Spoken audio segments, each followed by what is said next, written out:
안녕하세요. 오늘도 사연살롱을 찾아주셔서 감사합니다. 저는 40대 중반의 여성이에요. 오늘 저는 제가 결혼했을 때 있었던 일들을 이야기해 보려고 해요. 제 말에 눈치채셨겠지만 저는 이혼을 했어요. 30대 초반에 결혼을 했었는데 지금은 혼자서 예쁜 딸아이를 키우고 있죠. 이혼을 생각하게 된 건 여러 이유가 있었어요. 시댁 인간들이 정말 말 그대로 인간도 아니었거든요. 그래서 딸아이를 낳고 얼마 안 돼서 이혼을 결심했죠. 아이 때문에라도 이혼만은 하지 말자고 마음먹기도 했지만 고민 끝에 결국에는 이혼을 하고 말았네요. 이런 친가와 아빠라면 차라리 없는 게 낫겠다는 생각이 들었거든요. 남편과는 대학 동기의 소개팅 주선으로 만났어요. 연애를 하는 동안에는 죽이 잘 맞고 재미있는 사람으로만 생각했죠. 2년 이상 만남이 이어지면서 자연스럽게 결혼 이야기가 오갔고요. 양쪽 집에 인사를 하고 상견례를 했을 때만 해도 시어머니나 신우가 그렇게 개념 없는 사람들인지는 몰랐답니다. 남편은 아버지가 대학 때 돌아가셔서 시댁에는 시어머니와 신우 둘만 있었어요. 그런데 저희가 신혼여행을 다녀오고부터 시댁 사람들은 자기의 본성을 드러내기 시작했어요. 그때 바로 친정엄마 생신이 돌아왔고 엄마는 저 결혼하고 첫 생일이라며 가족끼리 더 돈독해지자고 식구들만 같이 밥을 먹자고 하셨어요. 그런데 남편은 시어머니랑 신우도 불렀더라고요. 장모님이 가족끼리 밥 먹자고 하셔서 당연히 우리 엄마랑 시언니도 같이 하는 걸로 알았지. 이제 두 집안이 다 가족 아니야? 저는 좀 당황했지만 그렇게 생각할 수도 있겠구나 했고 친정 엄마한테 남편이 시어머니랑 신우도 불렀다고 했죠. 그래, 다 같이 밥 먹고 좋은 시간 가지면 더 좋지. 너 결혼하고 첫 생일이니 그것도 괜찮겠다. 라며 식당 예약에 2명을 추가하셨어요. 그런데 시어머니와 신우는 생일 선물 하나 준비도 안 하고 왔고 시어머니는 엄마 자리로 준비가 됐던데 떡하니 앉더라고요. 직원이 와서 시어머니한테 그 자리가 오늘 주인공 자리라고 설명하려고 했지만 엄마는 괜찮다며 눈짓을 하시더군요. 직원은 엄마 자리를 다시 세팅해 주느라 분주했어요. 그리고 하는 첫 마디가 생일 축하드린다는 것도 아니고 사부인은 다 갖고 계실 테니까 별로 필요한 게 없으실 것 같아요. 웬만한 건 거들떠보지도 않으실 것 같고요. 괜히 마음에 안 드는 거 선물로 받으면 쓰지도 않고 누구 주기도 그렇고 처치곤란이잖아요. 이렇게 시간 내서 온 것도 축하니까 그걸로 받은 셈 치세요. 라는데 정말 헐 소리가 저절로 나왔어요. 저와 언니와 형부는 당황해서 서로 쳐다만 보는데 신우는 인사도 안 하고 물만 처마시고 있는데 어찌나 꼴 보기 싫던지요. 정말 처먹는다는 소리가 절로 나왔어요. 하지만 엄마 아빠는 괜찮다고 선물은 서로 부담스럽기만 하다며 이렇게 와주셔서 감사하다고 점잖게 인사하셨어요. 제가 힐끔 남편을 보니 남편도 자기 엄마랑 여동생이 뭘 잘못하는지 모르는 눈치였어요. 정말 아무렇지도 않은 표정이더라고요. 그때부터 느낌이 쎄하긴 했지만 뭐 집안마다 분위기가 다르고 살아온 방식이 다르니 살다 보면 맞춰지겠지 하며 속으로 마음을 다스리던 기억이 나네요. 그런데 더 기가 막힌 건 밥을 거의 다 먹어갈 때쯤 시어머니가 불쑥 이런 말을 했다는 거죠. 사돈, 막내 아드님은 지금 일본에서 유학 중이라면서요. 가까운 나라여도 돈이 많이 들지 않아요? 뭐 생활비는 다달이 보내주고 있긴 한데 자랑 같지만 우리 청혁이가 장학금을 받고 있어서 크게 부담 가는 건 없어요. 한 달에 얼마씩 보내시는데요? 한 100만 원쯤 보내요? 아니, 저 결혼하고 처음 다 같이 만나는 자리인데 남의 집 돈 이야기를 물어보는 건 뭔가 싶었어요. 저는 무안해서 얼굴이 다 화끈거렸는데 남편은 그저 디저트 먹는 데에만 정신이 팔려 있더라고요. 뭐 쓸 만큼만 보내고 있어요. 그럼 집에 돈도 있으시니까 얘네 애 낳으면 봐주시는 것도 괜찮으시죠? 아니 뭐 도움이다 뭐다 쓸데없이 돈 쓸 거 없잖아요. 이렇게 풍족하고 좋은 외할머니 계시는데 왜 남의 손을 빌려요? 먹고 사느라 바쁜 집안도 아니니까 그 정도 여유는 있으시잖아요. 솔직히 남의 손에 애 빨리 맡기는 거 꺼림칙하지 않으세요? 외손주도 손주인데 귀한 우리 집 핏줄 누군지 알지도 못하는 사람들이 키우는 것보다야 훨씬 낫잖아요. 저도 그러고 싶은 마음이야 굴뚝 같지만 제가 이래봬도 허약 체질이라 아이를 볼 여력은 안 되고 있어요. 요즘 젊은 여자들 아이 낳고 집에 안 있고 다 나가서 일하느라 바쁘고 그럼 그 애는 누가 또 봐줘야 하고. 그러니 저도 걱정이 돼서 이렇게 말씀드리는 거예요. 라며 대도 않는 소리를 뚫린 입이라고 하는데 아빠가 나서셨어요. 아직은 좀 먼 이야기 같은데 벌써 아이를 누가 보면 좋겠다. 그런 건 성급한 것 같습니다. 그리고 사부인도 그렇고 저희 집 사람도 그렇고 이제는 쉬어야 될 나이인데 무조건 부모 중에 누가 맡아야 된다는 건 생각해 볼 필요가 있네요. 정원이 그리고 박서방도 잘 듣게 아이 낳으면 일단 너희가 알아서 하도록 해봐. 정원아, 네 엄마 니들 새 키우느라 평생 고생했어. 사부인도 마찬가지고. 그러니 너희 아이들은 너희가 알아서 해야 되는 거야. 그건 정연히 니네한테도 해당되는 말이다. 알겠지?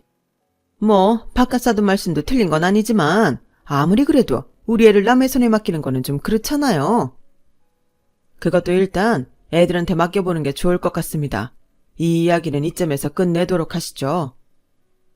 그렇게 말씀하시니 제가 대단한 신뢰를 한 것 같네요. 이렇게까지 무한하게 하지는 않아도 되지 않나요? 저는 언제 아이가 생길지 모르니 미리 대비를 하자는 거죠. 라며 점잖게 말씀하시는 아빠한테 불만을 드러내더라고요.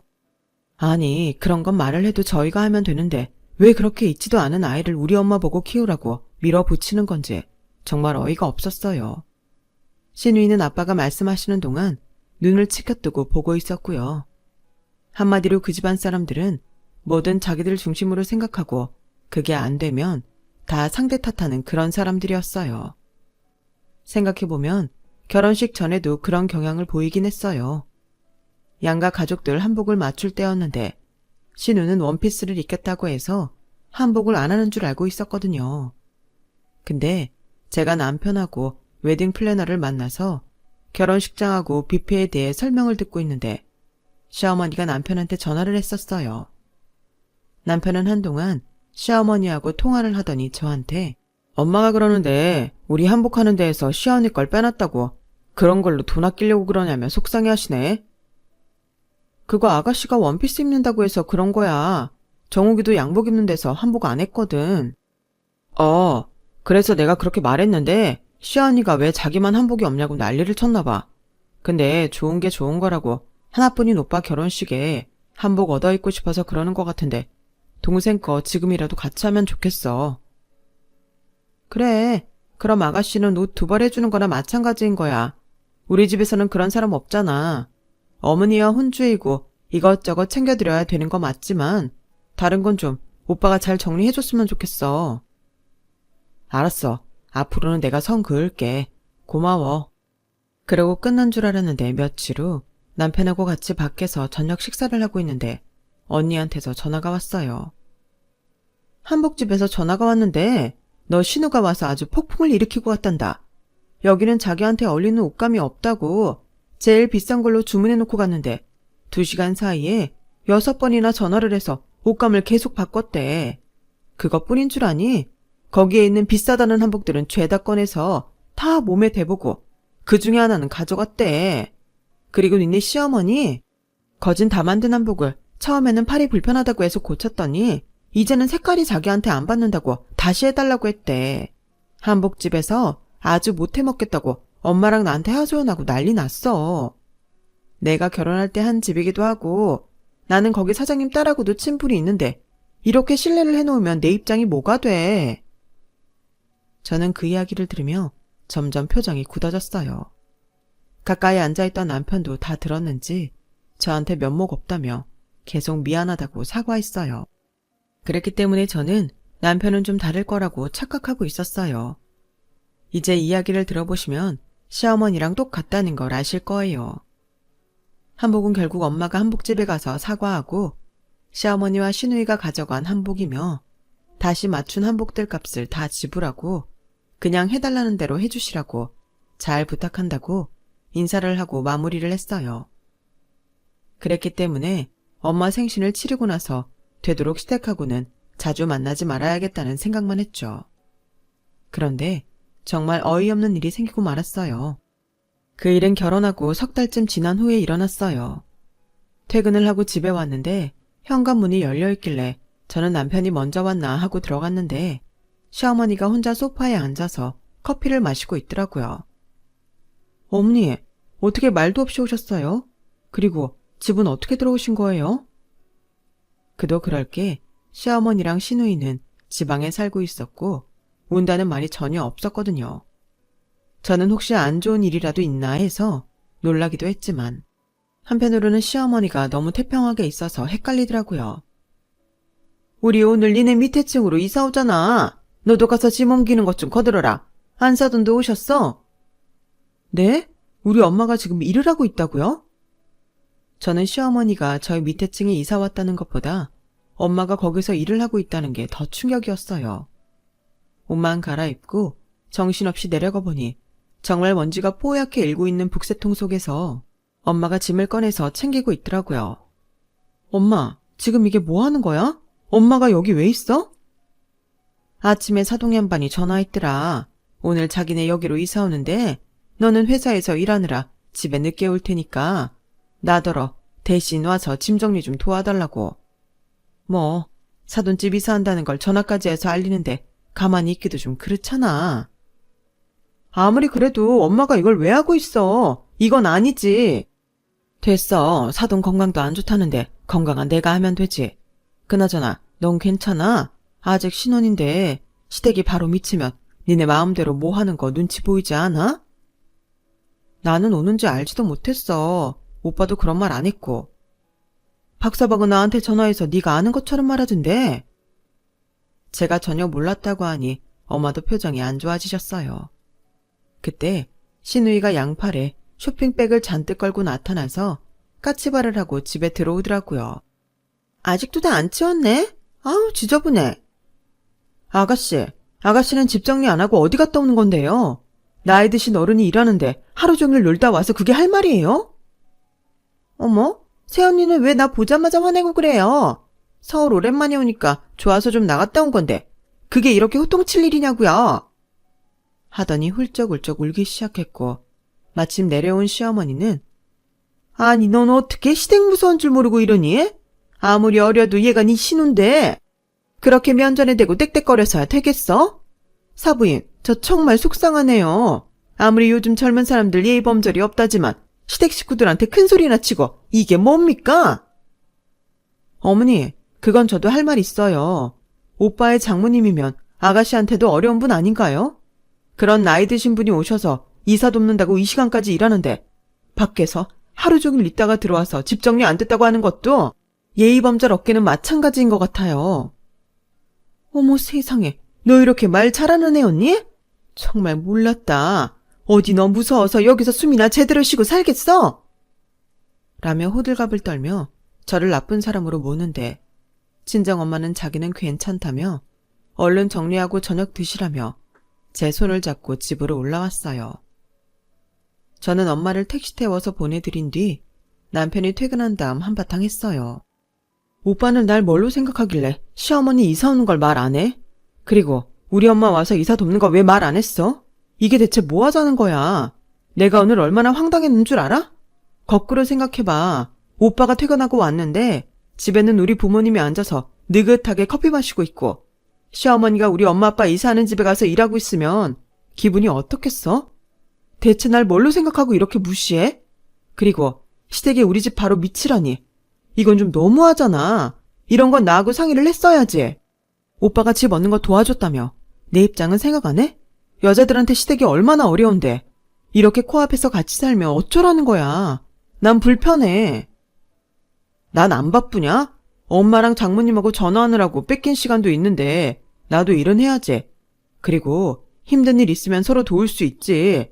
장모님이 와서 일한 게 그렇게 핏대 세울 일이야? 억울해? 그리고 그냥 이사 오셨나 보다 하면 되지 뭘 그렇게 따져. 엄마가 가까이 계시면 우리 도움이 되지 뭐가 힘들 게 있어. 너 우리 엄마 오해하나 본데 우리 엄마 시집살이 시킬 뿐 아니야. 남의 엄마 자꾸 이상한 사람 만들지 말고 불편하네 어쩌네 그런 말 좀 하지 마. 아니, 시집살이는 하는 내가 시집살이라고 하는 거지. 그런 걸 왜 남이 시킨다 안 시킨다 정해? 난 오빠 그런 태도가 더 화나. 오빠 말대로라면 왜 나한테는 이사 온다는 말을 안 했냐고. 아무리 바빠도 그렇지. 두 분한테 전화통화를 뭐 그렇게 오래 했다고 나한테 전화 한 번을 못해? 어느 날 갑자기 시댁 식구들이 우리 집 밑에 와서 오늘부터 여기서 산다. 그러면 좋다고 할 며느리들 있는지 물어봐. 그러자 남편은 저를 아주 야비하다는 듯 째려보며 혀를 차더니 야, 그래. 네 비위 못 맞춰서 미안하다. 내가 어떻게 하면 되겠냐? 너한테 허리 굽신거리면서 부인님, 우리 엄마가 여기로 이사를 오게 됐는데 너 그렇게 양해 좀 해주실 수 있을까요? 이래야 됐냐? 내가 돈 대주면서 우리 엄마 집 이사시키는데 어디로 가든지 내 마음이지. 내가 너 눈치 보면서 살아야 돼? 뭐 어쩌라고 이제 와서. 너한테 무릎이라도 꿇고 싹싹 빌어? 아니면 엄마한테 가서 그럴까? 엄마, 며느리가 시댁이 너무 가까워서 불편하다고 하는데 어떡하죠? 엄마 이사 오자마자 미안한데 이대로 다시 다른 데로 가시면 안 될까요? 그럴까? 그리고 여기 아파트 사람들한테도 말하지 뭐. 동네 사람들 제 마누라가 시댁이 바로 밑으로 이사 왔다고 지 불편하다면서 남편 눈치를 주네요. 세상에 이런 며느리 봤습니까? 그래, 어디 해봐. 하고 싶으면 해. 그러면 내가 무서워할 줄 알아? 요즘이 어떤 세상인데 그딴 말장난으로 사람 협박하려고 들어? 이 문제의 요점은 오빠가 나한테 한마디 상의도 안 했다는 거잖아. 그래놓고 날 못된 년 만들겠다고? 진짜 기가 차서 말도 안 나온다. 아무튼 오늘도 어머니 나 오기 전에 집에 와 계시던데 앞으로 그런 건 안 돼. 선이라는 게 있잖아. 내가 결혼 전 한복 사건데 분명히 말했지. 오빠가 선 지키게 해달라고. 오빠도 분명히 그런다고 했고. 그러니까 어머니랑 아가씨 여기 우리 없을 때 함부로 드나들고 그러면 안 된다고 단단히 일러둬. 오빠도 생각을 해봐. 결혼한 지 얼마 되지도 않았는데 내가 어머니나 아가씨가 편하겠냐고. 오빠는 날 가족 취급도 안 하고 이사 온단 말도 안 해놓고 누굴 못된 며느리 만들려고 하는 거야. 그날은 그렇게 말다툼이 끝났어요. 제 말이 구구절절 틀린 게 없으니 남편은 뭐라고 하려다가 에잇 하고 성질을 내더니 밖으로 나가버리더라고요. 하지만 그날 제가 세게 나간 덕에 시어머니와 시누이는 저희 집에 함부로 드나들지 않았고 아무 때나 저한테 내려오라고 하지는 않았어요. 남편이 뭐라고 했는지 모르겠지만 제가 가기로 한 주말 외에는 딴소리를 안 하더라고요. 그렇다고 해도 시어머니 그 말본새가 어디 가겠어요? 어쩌다 동네에서 만나면 저를 위아래로 훑고 너 그러고 회사를 갔니? 좀 일찍 일어나서 준비하고 TV에 나오는 사람들처럼 하고 다니지. 또 겨우 일어났지? 제가 내 며느리인데요. 땡땡 회사 다니거든요. 그런데 보세요. 어디 그런 데 다니는 사람 같아요? 꾸밀 줄 모르는 것도 정도가 있죠. 요새 누가 그런 걸 똑똑하다고 해주겠어요. 애가 기본적으로 센스가 없어요. 라며 은근히 자랑할 건 하고 저를 깎아내리는데 정말 진절머리가 났어요. 그러다 남동생이 방학이어서 한국에 왔을 때였어요. 남동생은 성격이 자상해서 한국에 들어올 때마다 식구들이 좋아하는 걸로 가방을 가득 채워오는 아이였어요. 그때도 남동생은 결혼하고 처음 우리 집에 온다며 선물을 잔뜩 챙겨서 가져왔더라고요. 그런데 남편이 처남이 오랜만에 왔으니 자기 엄마한테도 인사하라며 바로 아래층에 있는 시어머니를 부르더라고요. 처음에는 제 동생이 깎듯이 90도 인사도 하고 시어머니도 제 결혼 이후 처음 본다며 반갑다고 하고 분위기가 나쁘지 않았죠. 그런데 차를 마시고 어색한 게 풀리니 시어머니는 또 자기 입을 주체하지 못하는 것 같더라고요. 유학파라 그런지 분위기가 여기 학생들이랑은 다르네. 돈이 꽤 있어 보이고 학교에도 그러고 다녀. 아주 여자들이 줄줄 따르겠는데. 하긴 일본 유학 가면 거기 무슨 여자들 만나는 클럽 같은 데 많다던데. 그런 데도 가고 그러겠다. 남자야 그럴 수 있지 뭐. 근데 조심은 해야 돼. 돈 꽤나 있어 보이니 여자가 마음먹고 꼬시려 들면 홀딱 넘어가는 건 시간 문제야. 일본 유학생들이 그렇게 이상한 여자들 많이 사귀고 동거도 많이 한다잖아. 사돈총각도 그러는 건 아니지? 상식적으로 저게 며느리 동생한테 할 말인가요? 제 동생은 평소에 말수졌고 예의 바른 아이였지만 상대가 도를 넘는 말을 할 때는 절대 참지 않았어요. 남동생은 시어머니한테 따끔하게 한마디 했어요. 대단히 신뢰가 되는 줄 알지만 그런 말씀은 어르신께서 인생을 어떻게 사셨는지만 보여주신 것 같네요. 결혼식 때랑 식사 자리 2번 저를 보고 오늘이 3번째인데 어떻게 친한 사이에도 하지 않을 말을 하시는지, 아무리 어른이라고 해도 할 말이 있고 아닌 게 있지 않겠습니까? 대체 저를 어떻게 보시고 그러시는지 불쾌합니다. 남편도 지 엄마가 실수한 걸 알고 저와 제 동생을 제대로 쳐다보지도 못하고 엄마 보고 미안하다고 하라며 옆구리를 쿡쿡 찔렀어요. 하지만 시어머니가 어디 그럴 사람인가요? 더 난리를 쳤죠. 어머 진짜? 정원이 너네는 어떻게 된 게? 니네 집 애들은 어른이라는 말에 눈을 부릅뜨고 따박따박 대더니? 다 원참 그런 말을 할 수도 있는 거지. 뭐가 어째? 인생을 어떻게 살아? 어르신이 그런 말 할 수도 있는 거면 저도 그런 말 할 수 있죠. 틀렸습니까? 동생은 잔뜩 열이 받았고 저도 시어머니한테 화가 나 있었어요. 참, 집안이 돈만 있다고 다가 아닌데 이렇게 애들 싸가지 없이 키운 거 보면 니들 부모 수준도 보인다. 어머니도 집안에서 그렇게 교육받으셔서 사돈 청년한테 그렇게 할 말 못할 말 하시는 거예요? 어머 세상에, 뭐라고? 너 지금 말 다 했어? 아니요, 다 안 했어요. 저희 부모님 수준이 어떻다니요. 어머님 집안은 처음 보는 사돈 만나서 한 달에 유학생활비 얼마 보내냐. 아이 낳으면 당신네가 키워라. 유학 가서 여자들 많이 만날 것 같으니 여자 조심해라. 그런 말 하라고 배우셨냐고요. 제 동생한테 그렇게 말씀하시는 건 아니죠. 어머니는 아무 말이나 막 하시면서 저희 보고만 뭐라고 하시는 거예요? 방금 하신 말씀을 기억 못 하세요? 어떻게 제 동생한테 그런 말씀을 하실 수 있으세요? 어른도 어른다워야 하는 거라고요. 정욱이한테 사과하세요. 아니, 무슨 나이 먹은 사람한테 사과를 하래? 어머, 내가 어떻게 저런 며느리를 받지? 세상에, 손이 벌벌 떨려서 말이 다 안 나오네. 동호야, 엄마 너무 억울해. 내가 저런 폐륜을 당할 정도로 잘못한 거니? 왜 내가 사과를 해야 돼? 엄마, 잠깐 나와봐. 일단 나오라고. 당신도 동생하고 머리 좀 식히고 있어. 라며 자기 엄마를 밖으로 데리고 나갔어요. 제 동생은 어이가 없어서 혀를 차며 누나, 솔직히 나 오늘 매형한테도 실망했어. 아니, 어머니를 불러온 것까지는 괜찮은데 어떻게 저런 말을 하는데도 말릴 생각을 안 해? 나 솔직히 누나가 너무 좋아해서 반대 안 하긴 했는데 진짜 너무 아닌 것 같아.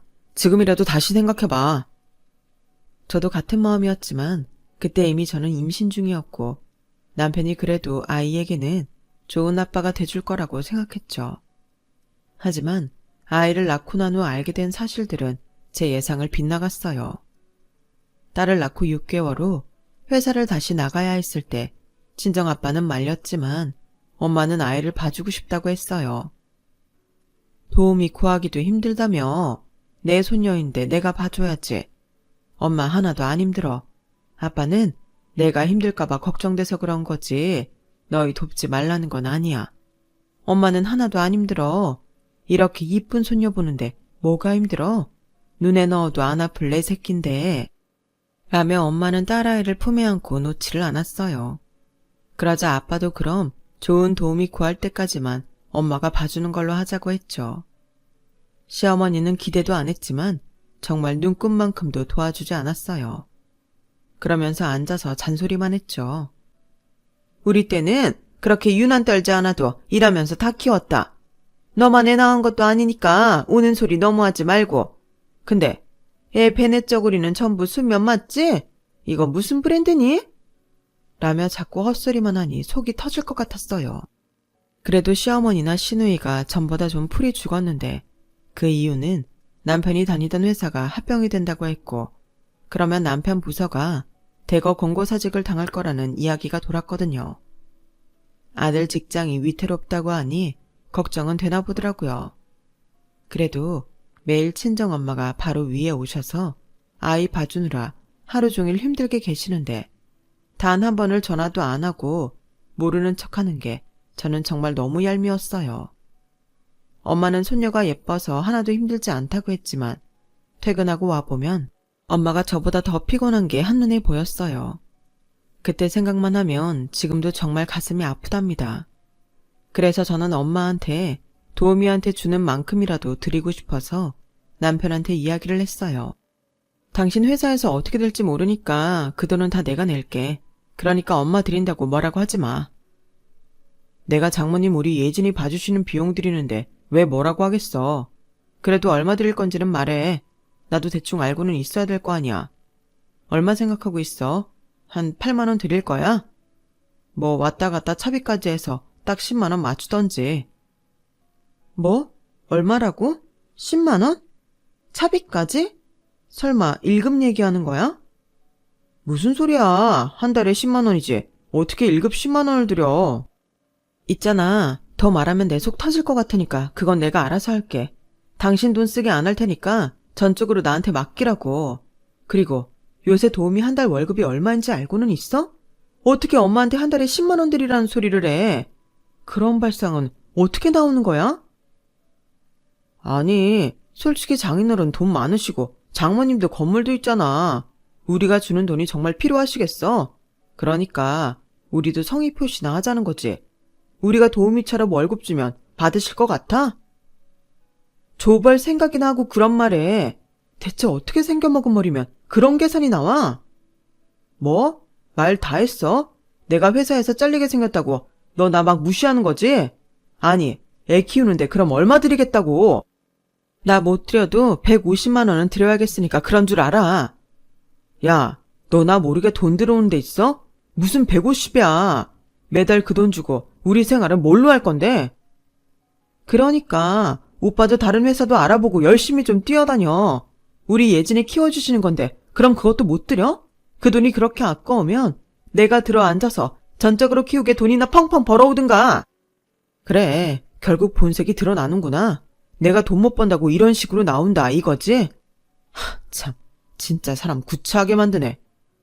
그럼 어머니 보고 예진이 봐달라고 하고 한 달에 8만 원씩 드리자. 어때? 그럴까? 어머니는 바로 밑에 사시니까 차비 따로 안 드려도 되잖아. 오빠 계산한 대로 그렇게 해보자고. 야, 우리 엄마한테는 그러면 안 되지. 엄마는 장모님처럼 건강하지도 않은데 8만 원이 뭐야? 그리고 왜 우리 엄마가 그 나이에 애들 육아에 묶여 있어야 돼? 그럼 우리 엄마는 괜찮고? 오빠 진짜 이럴래? 그건 장모님이 좋다고 하시는 거잖아. 아 진짜 그 돈이면 휴가 때 여행을 한 번 더 가겠네. 장모님 진짜 그 돈 받으시는 건 아니겠지? 안 받는다고 해도 내가 억지로 집에 놓고 올 거야. 저는 그때 남편한테 오만정이 다 떨어졌어요. 시어머니가 몸이 약하다는 걸 자꾸 내세우는데 시어머니는 좀 마른 편이긴 하지만 감기 한번 앓는 걸 본 적이 없었어요. 마른 사람이 더 건강하다는 말도 있잖아요. 힘든 일 같은 거 있을 때만 자기 몸이 약해서 못한다고 몸을 사리지 놀러도 잘 다니고 주말마다 등산도 하면서도 몸살도 나지 않았거든요. 저는 그 일 이후 진짜 남편한테 마음이 다쳤어요. 그런데 정말 제가 남편과 끝장을 볼 일이 생기고 말았어요. 저는 휴가 때 엄마와 함께 지방에 있는 좋은 호텔에서 호캉스를 즐기기로 했어요. 그동안 예진이 봐주느라 너무 고생을 많이 하셔서 아무 생각하지 말고 푹 쉬라고 드리는 선물이었죠. 다행히 언니가 그때 바쁘지 않다고 예진이를 맡기라고 해서 언니한테 딸을 맡겨놓고 2박 3일간 엄마와 지방 호텔로 갔어요. 남편한테는 엄마랑 놀러 간다고 하지 않고 언니네 잠깐 갔다 오겠다고 거짓말을 했어요. 그동안 살면서 알게 된 게 있다면 그 인간은 자기가 쓰는 거 아니면 지 딸한테 쓰는 돈도 아까워한다는 거였어요. 그러니 우리 엄마한테 매달 150만 원 준다는 게 얼마나 배가 아팠겠어요. 그래서 딸아이를 데리고 언니네 집에 이틀 있다가 오겠다고 하고 호캉스를 간 거였어요. 거기에는 외삼촌 댁이 있어서 외숙모도 오시기로 했어요. 저희가 외숙모랑 아주 친하게 지냈거든요. 그렇게 첫날 가서 외숙모 안내로 맛집도 가고 바다도 구경하고 정말 즐겁게 놀고 밤을 맞았어요. 오랜만에 참 즐거웠는데도 엄마도 저도 어느새 예진이 생각만 하고 있더라고요. 아우 그거 봐. 어디 어린애 떼어놓고 이런 데 오는 게 쉬운 줄 알아? 정원이 너는 엄마한테 효도한다고 일부러 정연이한테 맡기고 왔겠지만 그래도 계속 눈앞에 아른거리지? 언니도 그럴 줄 알았어요. 워낙 자식 사랑이 깊어야 말이지. 외숙모는 엄마와 워낙 친하셔서 엄마를 언니라고 부르셨어요. 그래서 밤늦게 언니한테 전화해서 딸 목소리도 듣고 엄마 곧 간다고 약속도 하고 그러다가 잠이 들었네요. 그런데 제가 일어났더니 엄마랑 외숙모가 안 보이더라고요. 두 분이 먼저 아침을 드시러 가셨나 보다 하고 저도 조식을 먹는 레스토랑으로 갔는데 레스토랑 앞이 어째 시끌시끌 하더라고요. 그런데 보니까 엄마랑 외숙모가 화가 나서 뭐라고 하시더라고요. 자네, 이 여자 누구냐니까 왜 말을 못해? 엄마가 호령하는 소리에 제가 사람들 사이를 뚫고 가보니 세상에 남편이 거기 있는 거 아니겠어요? 그리고 남편 옆에는 웬 여자가 서 있었고요. 남편이 저를 보자 어쩔 줄 몰라 했고 여자는 제가 남편 와이프라는 걸 눈치챘는지 후다닥 그 자리를 뛰쳐나갔어요. 그러자 외숙모는 재빠르게 쫓아가서 그 여자 머리채를 휘어잡았어요.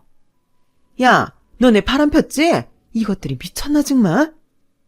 외숙모가 소리를 지르자 엄마도 화가 나서 남편 머리를 붙잡고 너, 이 나쁜 놈, 어떻게 이럴 수가 있어? 네 처자식을 놔두고 다른 여자랑 호텔에 와? 그러자 사람들은 전부 남편과 그 여자를 보며 쏘근댔어요. 저는 정말 뒤통수를 3개 맞고 처음 보는 광경에 뭐라고 해야 좋을지를 모르겠더라고요. 너, 내 딸 어떻게 할 거야? 어떻게 할 거냐고? 장모님, 이거 좀 놔주세요. 놓고 말씀하세요. 아니, 당신은 처형내 간다면서 여긴 어떻게 온 거야? 아, 난 진짜 처형내 간 줄 알고 있었더니. 이 인간은 반성은 없이 자기가 들킨 것조차 제 탓을 하는 거였어요. 저는 그 순간 정신이 번쩍 들어서 온 힘을 팔에 실어 남편 따귀를 냅다 갈겨버렸어요. 이 새끼야, 회사에서 잘림판인 새끼가 장모가 지 딸 봐주는데 한 달에 10만 원 주자던 쪼자는 새끼가 딴 여자랑은 이런 데 올 정신이 있어? 이 미친놈아. 그리고 뭐? 내가 왜 여기를 왔냐고? 그동안 우리 예진이 봐주느라 고생하신 엄마 좀 푹 쉬시라고 모셔왔다. 너란 새끼는 네 입에 들어가는 거 아니면 다른 데 쓰는 건 아까워서 벌벌 떠니까 말 안 했지. 지금 보니 말 안 하길 아주 잘했네. 너 잘 걸렸어. 여기서 올라가면 너 좋은 변호사 선임해야 될 거다. 딱 기다려. 그러자 주변에 있던 사람들이 저보고 잘한다며 박수를 치며 환호를 하는 거였어요. 솔직히 말해 저는 너무 창피했고 비참해서 어디 가서 펑펑 울고 싶은 심정이었어요. 제가 이렇게 사람 보는 눈이 없었나, 어쩌다 저런 인간한테 반해서 결혼한다고 한 건가, 제 자신이 너무 싫더라고요. 하지만 엄마는 이제라도 안 게 다행이라며 저를 도닥이셨어요. 괜찮아. 살다 보면 싫은 사람도 만나고 속기도 하고 그러는 거야. 그 후에 어떻게 대처하느냐가 더 중요한 거지. 그러니까 정원이 너 절대 이런 걸로 꺾이면 안 돼. 너한테는 가족이 있잖아. 우리 다 네 편이야. 맞아 정원아. 외삼촌도 외숙모도 다 네 편이니까 저딴 자식하고는 끝내버리고 예진이랑 보란듯이 잘 살아. 외숙모까지 저를 그렇게 위로하시니 저는 그동안 참았던 눈물을 터뜨리고 호텔방에서 두 분한테 안겨 펑펑 울고 말았네요. 결혼해서 잘 사는 모습 보여드리고 싶었는데 그러지 못한 게 얼마나 속상하고 미안하고 자존심도 상했는지 몰라요. 엄마, 정말 미안해. 내가 이런 꼴을 보일 줄 어떻게 알았어. 네가 지금 뭐가 어때서 그래? 넌 잘 살고 있어. 저 천하에 빌어먹을 놈이 잘못 산 거지. 저와 엄마는 이를 갈며 서울로 올라왔고 집에 가서 바로 짐을 싸서 친정으로 와버렸어요. 알고 보니 그 인간은 저와 결혼 준비를 하면서부터 스트레스가 쌓인다며 같은 회사 유부녀하고 바람을 핀 거였어요. 그 여자도 아들이 하나 있다고 하는데 정말 끼리끼리 같더라고요. 자기 반성 하나 없이 재수가 없어서 걸렸다고만 해서 그 남편도 너무 열이 받아서 바로 이혼 소송에 들어갔다고 해요. 저는 그동안 남편과 시어머니가 했던 언행에다가 남편이 생활비 제대로 주지 않은 거 하며 저희 엄마 월급 드리는 것 같고도 뭐라고 한 거, 딸 키우는 데에 돈 한 푼 안 들인 거에 대해 증거 자료를 확보할 수 있는 만큼 확보했고 그렇게 1년여의 법정 공방 끝에 승소를 하게 됐어요. 그동안 시어머니나 시누이는 찍소리도 못하고 있더니 제가 양육권도 갖고 위자료의 양육비까지 받게 되자 부들부들 떨며 저한테 막말을 퍼붓더라고요. 야, 네가 암만 까불어봤자 여자야. 애 딸린 여자 누가 거들떠보기나 하니? 너 승소했다고 까불지 마. 애비 없는 애가 잘 되는 꼴을 못 봤어. 비양 청소는 안 되면 다행이다. 제가 막 뭐라고 하려는데 그때 진짜 하늘이 울릴 정도로 짝 소리가 나더라고요. 엄마가 시어머니 뺨을 때린 거였어요. 이 미친 할망구야. 넌 그래서 아들, 딸 그따위로 키웠니? 네 자식 한수나 잘하고 살아. 네 새끼란 바람핀 년도 남편한테 쫓겨나서 친정에도 못 가고 혼자 방 얻어 산다던데 그년한테 데려다가 잘해보든가. 저는 평생 엄마가 그렇게 무서운 말을 하시는 건 전에도 후에도 본 적이 없었어요. 저는 남편한테 마지막으로 이렇게 말했어요. 우리 예진이한테는 너처럼 비도덕적인 아빠가 있는 것보다 차라리 아빠 모르고 크는 게 더 낫다고 생각해. 니네 집처럼 교양 없고 천박하고 자기만 아는 사람들 틈에서 뭘 배우고 자라겠니? 나는 우리 예진이 미래에도 너라는 인간은 절대 끼어들지 못하게 할 테니까 그런 줄 알아. 저는 남편 회사에 알린다고 으름장을 놓았지만 결국은 제가 아닌 바람핀 여자의 남편이 회사에 알려서 두 사람 다 회사에서도 잘리고 남편은 지방에 있는 작은 회사에 재취직하게 됐어요. 그 여자는 남편이 아주 단단히 화가 나서 여자가 다니던 피트니스 센터에 아들 어린이집 엄마 모임회까지 전부 다 소문을 내서 아예 발도 못 붙이게 만들어놨더라고요. 저도 그 집에서 한 번 더 막말하면 가만 안 둘 생각이었는데 그런 눈치를 챈 건지 아무 말 없이 지내더라고요. 시어머니는 진작에 아파트에서 이사를 갔고요. 지금은 어디에서 어떻게 사는지도 모른답니다. 지금 저는 우리 딸아이와 행복하게 잘 살고 있어요. 부모님은 물론이고 언니네와 남동생네 식구들도 자주 왕래하면서 우리 딸 힘들지 않게 노력해주고 있고요. 그 덕분인지 딸은 공부도 잘하고 친구도 많고 정말 예쁘게 잘 자라고 있답니다. 제 이야기는 여기까지예요. 다들 건강 조심하시고 매일 행복하고 좋은 일만 가득하길 제가 기도할게요. 감사합니다. 여러분, 사연 댓글에 응원과 현명한 조언 부탁드려요. 좋아요와 구독은 저에게 큰 힘이 됩니다. 오늘도 좋은 일 가득하세요.